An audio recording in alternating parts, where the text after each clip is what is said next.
பரிமளா நீ சொல்லு. மாமன்னு கூப்பிட்டா ஏன் மண்ணு கேட்காம தாம்பாளம் போடணுண்டாய்.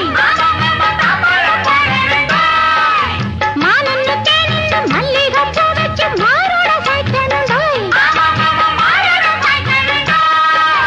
ஆம்பளதான் பெத்துக்கணும், ஆரிரரோ பாடிக்கணும், ஊருலகம் மெச்சும்படி ராணி என்ன வச்சுக்கணும். எல்லாம் சரி பரிமளா, முக்கியமான ஒண்ணு விட்டுட்டியே. எது? ஒரு வெப்பட்டி கிப்பட்டி